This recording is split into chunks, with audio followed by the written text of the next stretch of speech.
ലൈംഗിക കടത്ത് കേസുകളിൽ വിചാരണ നേരിടുന്നതിനിടെ 2019 ജയിലിൽ ദുരൂഹ സാഹചര്യത്തിൽ മരിച്ച ലൈംഗിക കുറ്റവാളി ജെഫ്രി എപ്സ്റ്റീനെക്കുറിച്ച് അമ്പരപ്പിക്കുന്ന വിവരങ്ങളാണ് ഓരോ ദിവസവും പുറത്തുവരുന്നത്. സ്വന്തം DNA ഉപയോഗിച്ച് ഒരു അതിമാനുഷിക വംശത്തെ സൃഷ്ടിക്കാൻ എപ്സ്റ്റീൻ പദ്ധതിയിട്ടിരുന്നു എന്നാണ് റിപ്പോർട്ടുകൾ പറയുന്നത്. ഇതിനായി തന്റെ സമ്പാദ്യവും സ്വാധീനവും മുഴുവൻ ഉപയോഗിക്കാനും അയാൾ തീരുമാനിച്ചിരുന്നു.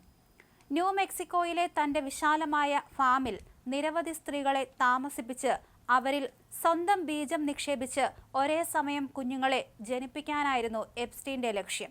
ഇതിനെ അദ്ദേഹം ബേബി റാഞ്ച് എന്നാണ് വിളിച്ചിരുന്നത്. 33,000 ചതുരശ്ര അടി വിസ്തീർണമുള്ള ഈ കേന്ദ്രം തന്റെ ജനിതക സാമ്രാജ്യത്തിന്റെ ആസ്ഥാനമാക്കാൻ അദ്ദേഹം ആഗ്രഹിച്ചു. എന്നാൽ ഈ പദ്ധതി നടപ്പിലാക്കിയതിന് ഇതുവരെ ഔദ്യോഗികമായ തെളിവുകളൊന്നും തന്നെ ലഭിച്ചിട്ടില്ല. മനുഷ്യന്റെ കഴിവുകൾ വർദ്ധിപ്പിക്കാൻ ജനിതക എഞ്ചിനീയറിംഗ്, കൃത്രിമ ബുദ്ധി തുടങ്ങിയ സാങ്കേതിക വിദ്യകൾ പ്രോത്സാഹിപ്പിക്കുന്ന പഠനങ്ങളിൽ നിന്നാണ് സൂപ്പർ വംശം എന്ന ആശയം എപ്സ്റ്റീൻ സ്വീകരിച്ചതെന്ന് റിപ്പോർട്ടിൽ പറയുന്നു.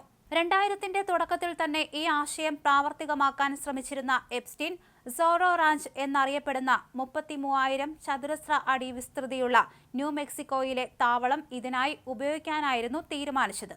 എന്നാൽ പദ്ധതി കേട്ട എപ്സ്റ്റീന്റെ ചില ബിസിനസ്, രാഷ്ട്രീയ സുഹൃത്തുക്കൾ അതിനെ യാഥാർത്ഥ്യബോധമില്ലാത്തതെന്ന് വിശേഷിപ്പിച്ചു. അതേസമയം എപ്സ്റ്റീൻ ഏതെങ്കിലും കുട്ടികളുടെ പിതാവായിരുന്നോ എന്ന ചോദ്യത്തിന് ഇതുവരെയും വ്യക്തമായ ഉത്തരമില്ല.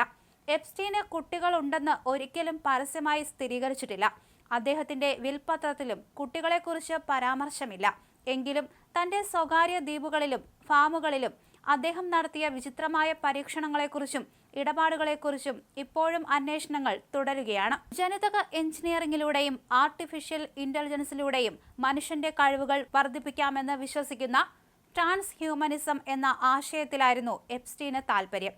മുൻകാലങ്ങളിൽ നാസികൾ ഉപയോഗിച്ചിരുന്ന യൂജനിക്സ്, അതായത് ഗുണമേന്മയുള്ള തലമുറയെ സൃഷ്ടിക്കാനുള്ള പ്രജനന രീതി എന്ന വിവാദ ആശയത്തോടാണ് വിമർശകർ ഇതിനെ ഉപമിക്കുന്നത്. ലോകപ്രശസ്തരായ ശാസ്ത്രജ്ഞന്മാരുമായും എപ്സ്റ്റീന് ബന്ധമുണ്ടെന്നാണ് റിപ്പോർട്ടുകൾ. നോബൽ ജേതാവായ Murray Gellmann, Stephen Hawkins, Stephen J Gould തുടങ്ങിയ പ്രമുഖർ എപ്സ്റ്റീന്റെ അതിഥികളായി എത്തിയിരുന്നു. കോൺഫറൻസുകൾക്കും ഗവേഷണങ്ങൾക്കും വൻതോതിൽ സാമ്പത്തിക സഹായം നൽകിയാണ് ശാസ്ത്രജ്ഞരെ എപ്സ്റ്റീൻ ആകർഷിച്ചത്. ഹാർവാർഡ് സർവകലാശാലയിലെ പ്രോഗ്രാം ഫോർ എവല്യൂഷണറി ഡൈനാമിക്സ് സ്ഥാപിക്കാൻ $6.5 ബില്യൺ എപ്സ്റ്റീൻ നൽകിയത്. തന്റെ സ്വകാര്യ ദ്വീപുകളിൽ ശാസ്ത്രജ്ഞർക്കായി വിരുന്നുകൾ ഒരുക്കുകയും അവർക്കായി അന്തർവാഹിനികൾ വരെ വാടകയ്ക്കെടുക്കുകയും ചെയ്തിരുന്നു. പുനർജന്മം സാധ്യമാകുമെന്ന് വിശ്വസിച്ച് മരണശേഷം ശരീരം മരവിപ്പിച്ച് സൂക്ഷിക്കുന്ന ക്രയോണിക്സ് രീതിയിലും എപ്സ്റ്റീന് താൽപ്പര്യമുണ്ടായിരുന്നു. തന്റെ തലയും അതുപോലെ തന്നെ ജനനേന്ദ്രിയവും പ്രത്യേകം സംരക്ഷിക്കണമെന്ന് ഇയാൾ ആവശ്യപ്പെട്ടിരുന്നതായും റിപ്പോർട്ടുകൾ പുറത്തു വന്നിരുന്നു.